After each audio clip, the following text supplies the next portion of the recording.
ఈ విషయాన్ని మేము మీకు తెలియచేయాలని ప్రయత్నించే గరుడ రాజా. ఇక్కడ ప్రశ్న కేవలం గరుడ వంశ ఆహారం మాత్రమే కాదు, నాగవంశీయుల అస్తిత్వం కూడా ముఖ్యమే. కానీ కొన్నిసార్లు ఒక మహారాజుకి తన వివేకంతో కూడిన నిర్ణయాన్ని ఒప్పించడానికి కూడా బలం ప్రయోగించాల్సి వస్తుంది.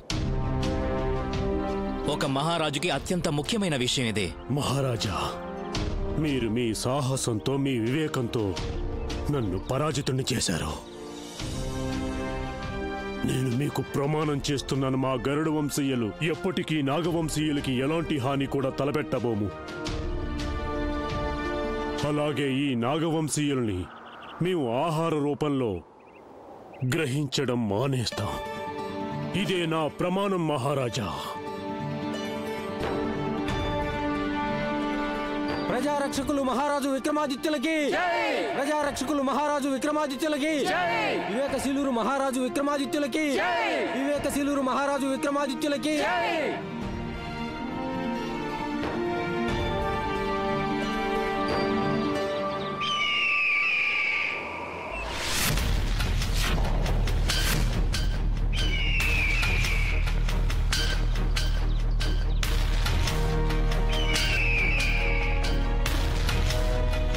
గరుడ వంశీయులారా,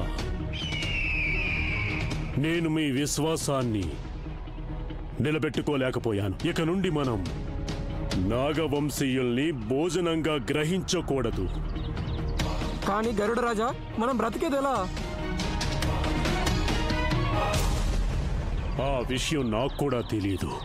కానీ మీ సమక్షంలో స్వయంగా నన్నే ఆహారంగా మీకు సమర్పించుకుంటున్నా.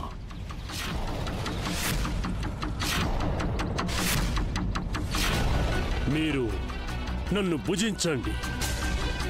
నన్నే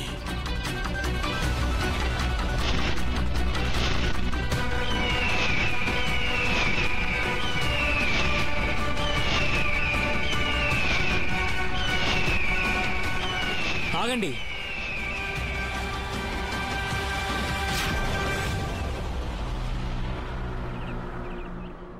ఏమిటి అనర్థం గరుడ రాజా? రాజా, నా ధర్మాన్ని పాటించడానికి ఈ మార్గం ఒక్కటే నా వద్ద మిగిలింది. లేదు గరుడ రాజా, ఆత్మార్పణ చేసుకోవటం రాజధర్మం అనిపించుకోదు. రాజధర్మం ఏంటో తెలుసా? తన ప్రజలు సుఖంగా జీవించడానికి ఏర్పాట్లు చేయడం, వాళ్ళు జీవించే మార్గం సూచించడం.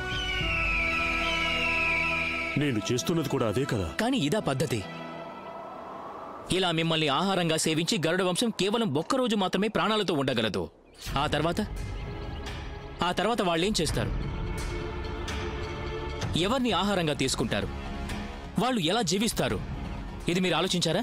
నేనేం చెయ్యాలి మహారాజా? శతాబ్దాలుగా మా గరుడ వంశం సర్పాల్ని ఆహారంగా తీసుకుంటున్నాం. కానీ నేనిప్పుడు మీకు మాటిచ్చాను, వాళ్ళని మేము ఆహారంగా స్వీకరించబోమని. మేము ఇప్పుడు ఎక్కడికి వెళ్ళాలి? ఎవరిని ఆహారంగా తీసుకోవాలి మహారాజా? గరుడ రాజా, మీరు శతాబ్దాలుగా సర్పాలనే ఆహారంగా తీసుకుంటూ వస్తూ ఉండొచ్చు. కానీ దాని అర్థం ఇది కాదు. వేరే ఏ ఆహారం లేదనుకోవద్దు. మీరు ఏం చెప్పాలనుకుంటున్నారు మహారాజా? గరుడ రాజా, మా మానవులు కూడా ఆరంభంలో మాంసాహారులే. కానీ కాలంతో పాటు మేం మా భోజనంలో మార్పులు చేసుకున్నాం. మీరు కూడా మిగతా పక్షుల్లాగా పళ్ళని, ధాన్యాలని భోజనంగా స్వీకరించవచ్చు. దానికి ఏర్పాట్లు మేం చూసుకుంటాం.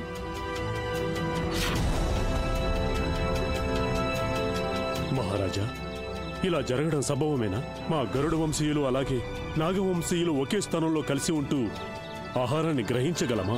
ఇది మహోన్నత నగరం ఉజ్జయిని గరుడ రాజా. ఇక్కడ ఏది అసంభవం కాదు.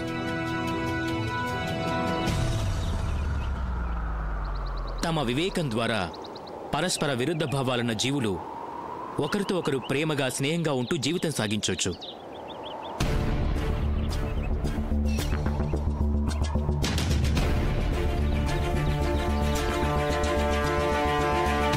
ఇప్పుడు మీరందరూ మీ మధ్య ఉన్న శత్రుత్వాన్ని మరిచిపోయి ఒకరితో ఒకరు స్నేహంతో, ప్రేమతో జీవితం సాగించడానికి సిద్ధంగా ఉన్నారా?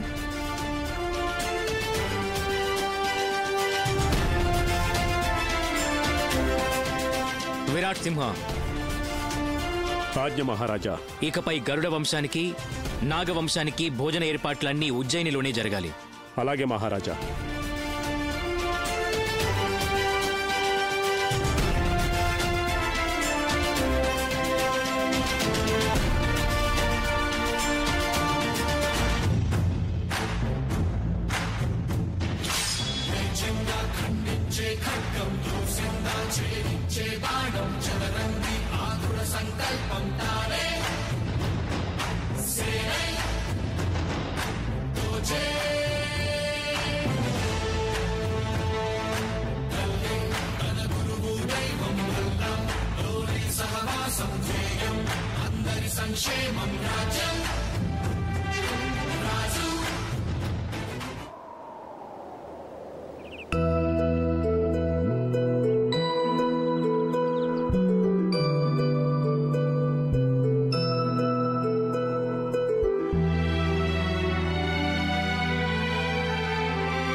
మహారాజా,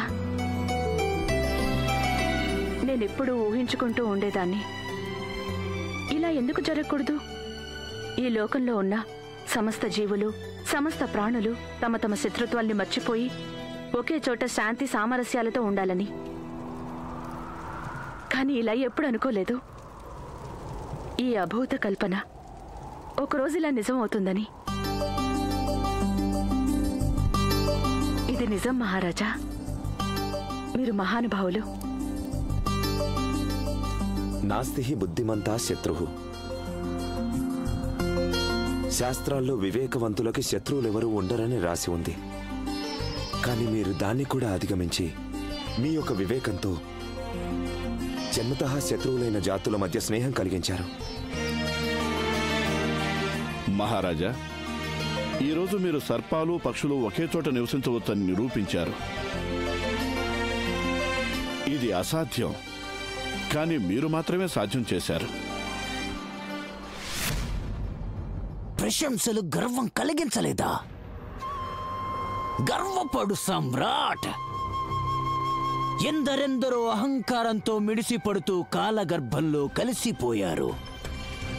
రాజా విక్రమాదిత్య, అహంకార పరీక్షలో నువ్వు ఉత్తీర్ణుడివి కాగలిగావు.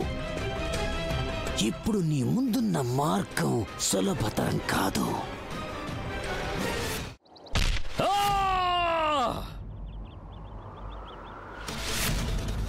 మీరనుకుంటున్నది ఇదే కదా?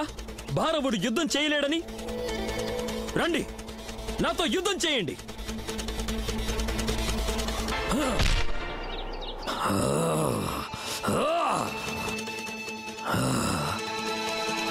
మీ స్థానంలో కనుక చిన్నన్నగారు ఉండి ఉంటే ఆయన కూడా ఇదే గతి పట్టేది.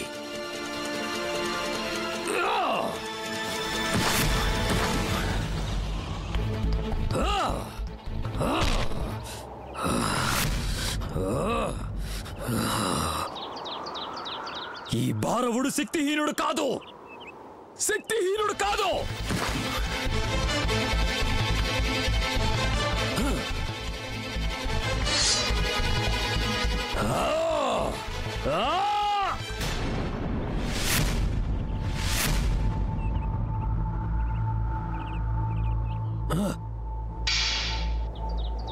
ఏకాంతం,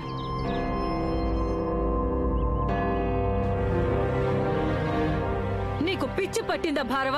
భారవ, రాజ్యంలో కొంతమంది మాత్రమే మనకు విశ్వాస పాత్రులుగా ఉన్నారు. నువ్వు వాళ్ళని కూడా చంపాలనుకుంటున్నావా? మరేం చేయాలమ్మా? ఏం చెయ్యాలి? చిన్నాన్నగారు మమ్మల్ని ఎలా అవమానించారో మీరు కూడా చూశారు కదా. మేము నిన్ను సమస్యని పరిష్కరించమని పంపాం భారవ, ఆ సమస్యని ఇంకా పెంచమని కాదు. నేను నాగవంశ సమస్యనే కదా పరిష్కరిస్తున్నాను. సమస్యని పరిష్కరించే విధానం ఇదేనా? నువ్వు ఎంతమంది గరుడల్ని చంపావో తెలుసా? నాకు ఈ క్షణమే ఆయన్ని అంతం చేసి ఉజ్జయినిని దక్కించుకోవాలనుంది. నీకు జరిగిన ఈ అవమానమే నీకు బలంగా మారబోతుంది భారవ. ఈ అగ్నిని భరించడం నేర్చుకో. ఎన్నాళ్ళమ్మా, ఎన్నాళ్ళు? ఎన్నాళ్ళు నాలోని అవమానాగ్నిని నేను అణుచుకోవాలి? కొద్ది సమయం వేచి ఉండు. నాకు అర్థం అవుతుంది, ఒకవేళ విక్రమార్కుడు బేతాళుణ్ణి తీసుకురావడంలో ఆలస్యం చేస్తే అప్పుడు భద్రకాళుడు తప్పకుండా తనకి మృత్యుద్వారం తెరిచేలా చేస్తాడు. అమ్మా, అలాగే జరగాలని ఆశిస్తున్నాను. నాకు ఆలోచన కలిగింది. ఎందుకు మనం భద్రకాలుని కలవకూడదు? అప్పుడు మన కార్యం సమయానికి ముందే సఫలం అయ్యే అవకాశం ఉంటుందిగా.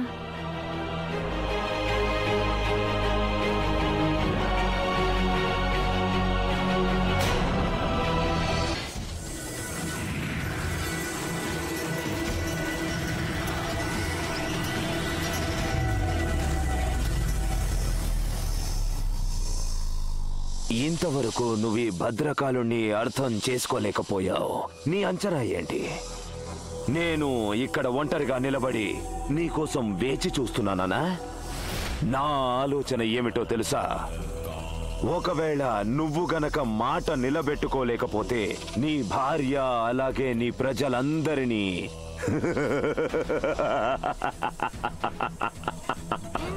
బేతాళుణ్ణి ఇక్కడికి తీసుకురావడంలో ఎంత ఆలస్యం జరుగుతుందో అన్ని ఆపదలకి వారందరూ గురి కావాల్సి ఉంటుంది. కాలుడు మహాకాలుడి కంటే శక్తివంతుణ్ణి నేను, భద్రకాలుణ్ణి నేను. నా కార్యం గనక నువ్వు పూర్తి చేయకపోతే విక్రమ, నీ ఉజ్జయినిని క్షణకాలంలో భస్మంగా మార్చేయగలడి భద్రకాలుడు.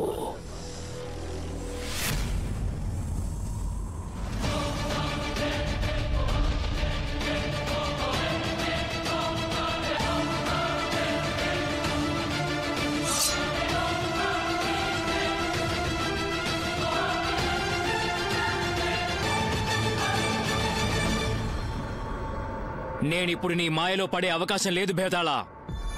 ఎక్కడ దాక్కున్నావు? నా ముందుకురా. నీ తల పైకెత్తి వెనక్కి చూడు.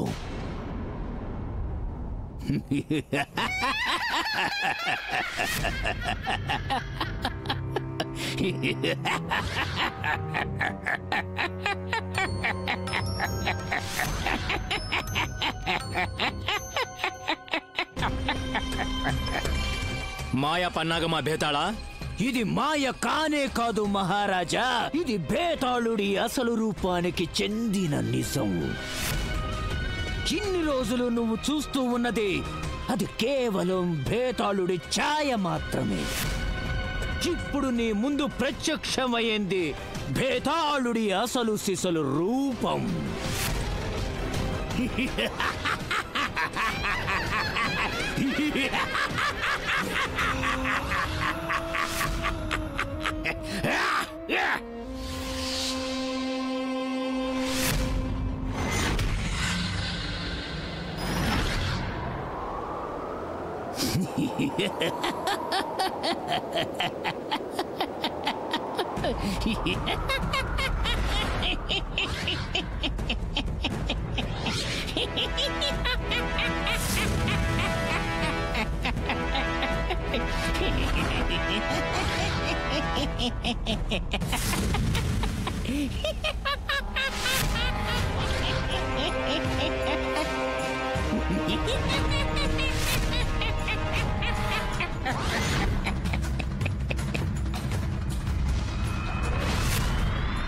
మహారాజా, నా తోకలోని శక్తి ద్వారా నువ్విప్పుడు నన్ను పట్టుకోలేవు. తోక ద్వారా నువ్వు నన్ను పట్టుకోలేవు. నువ్వేమనుకుంటున్నావు భేతాళ? నువ్వు లేకుండానే మేము వెళ్తామనా?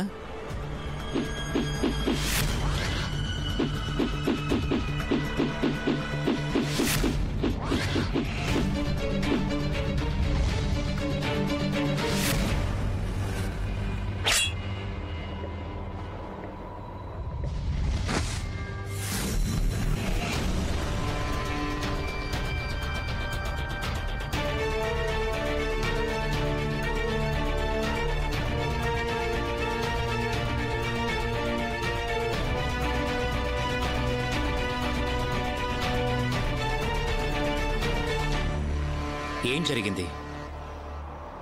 అనవసరంగా మాట్లాడే భేతాళుడు ఈరోజు ఎందుకు మౌనంగా ఉన్నాడు? ఈరోజు నువ్వు మమ్మల్ని చూసినప్పుడు ముందు నవ్వావు, తర్వాత ఏడ్చావు. ఎందుకు? నీ అదృష్టం చూసి నవ్వాను. నువ్వు ఏ అడ్డంకి లేకుండా ప్రేతస్థలిలోకి రాగలిగావు. తర్వాత నీ దురదృష్టం తలచి ఏడ్చాను, ఎందుకంటే నువ్వు ఇక్కడి నుంచి బయటకేం మాత్రం వెళ్ళలేవు. ఇప్పుడు నీ మాయలు ఏవి కూడా నా యక్షయానాన్ని అడ్డుకోలేవు భేతాళా. ఎక్కడుంది యక్షయానం?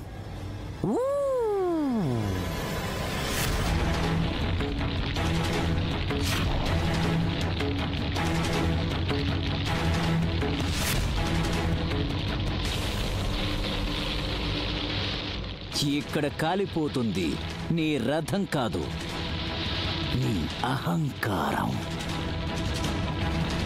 ఏం ఊహించవు నువ్వు? సులభంగా ఇక్కడికి వచ్చి నన్ను భుజాలపై ఎత్తేసుకొని తీసుకెళ్లిపోతావనా? నువ్వు ఈ భేతాళుణ్ణి అణుమాత్రం కూడా అర్థం చేసుకోలేదు. మా కనిపించింది మేం చేసేసాం. రాజా విక్రమాదిత్యులం మేం.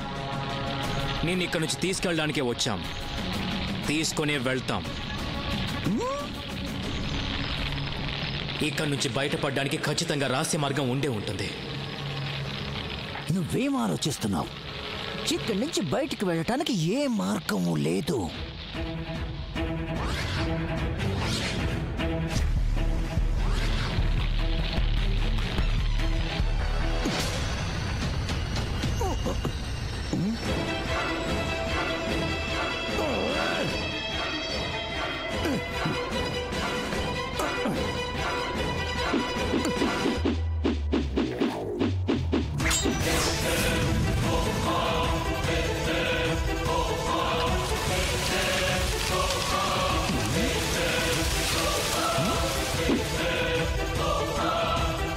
ఏ దారైనా నా సొంతమే. నువ్వు మా యక్షయానాన్ని కాల్ చేసినా మమ్మల్ని అడ్డుకోలేవు. రాజా, ఇది నీ బుద్ధి బలమని నువ్వనుకుంటున్నావు, కానీ నిజానికి ఇది నీకొక పరీక్ష మాత్రమే.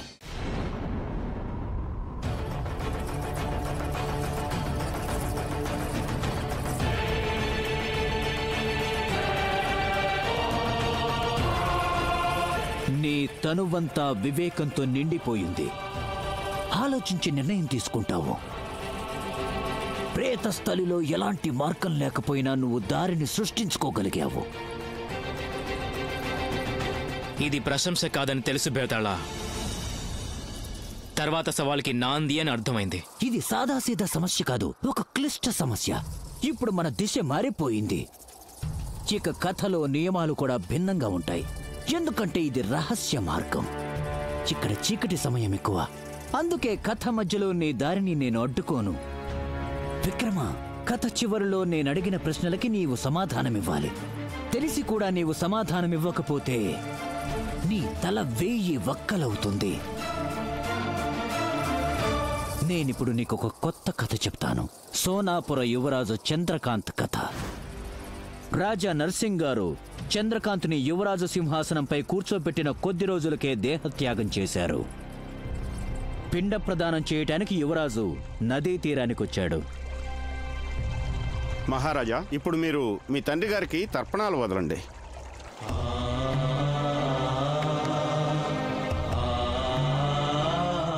ఓం విష్ణు సుదుస్మృతి పురాణోక్తి ఫలప్రాప్తి సిద్ధ్యార్థం పితృతర్పణం కరిష్యతే. పితృదేవ, నా తర్పణాన్ని, ఈ పిండ ప్రదానాన్ని స్వీకరించండి.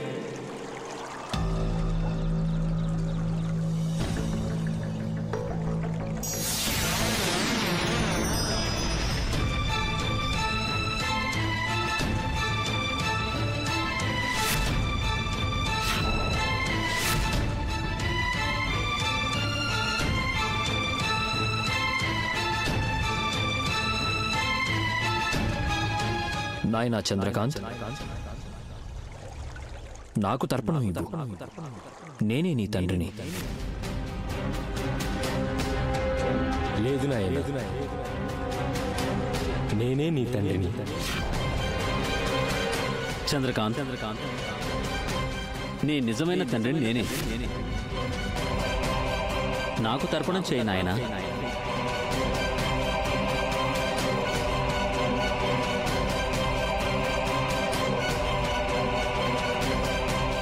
ఒక కొడుక్కి 3 తండ్రులా? ఒక తండ్రికి 3 పిల్లలు ఉండటం మనం చూస్తూ ఉంటాం, వింటూ ఉంటాం కూడా. కానీ ఇదెలా సాధ్యమవుతుంది? ఒక కొడుక్కి 3 తండ్రులా? ఆత్మలెప్పుడు అబద్ధాలు చెప్పవు విక్రమ. వాళ్ళు చెప్పినది ముమ్మాటికి సత్యమే. ఇప్పుడు చంద్రకాంత్ రాజకుమారులు సందిగ్ధంలో పడ్డారు. ఈ 3 తన తండ్రి ఎవరు అని, ఎవరికి ప్రదానం చెయ్యాలని, ఎవరిని తండ్రిగా భావించాలని ఈ చిక్కుముడిని విప్పడానికి ఈ కథని ఆరంభం నుండి నువ్వు వినాలి. ఈ కథ ఆరంభమయ్యేది రాకుమారుడు చంద్రకాంత్ జన్మించటానికి ముందు సోనాపుర రాజ్యంలో ఒకానొక చోట ఒక బందిపోటు మల్కాన్ అనే వ్యక్తి ఉండేవాడు. పేద ప్రజల దేవుడికి, బందిపోటు సర్దార్కి, పేద ప్రజల దేవుడికి, బందిపోటు సర్దార్కి, పేద ప్రజల దేవుడికి.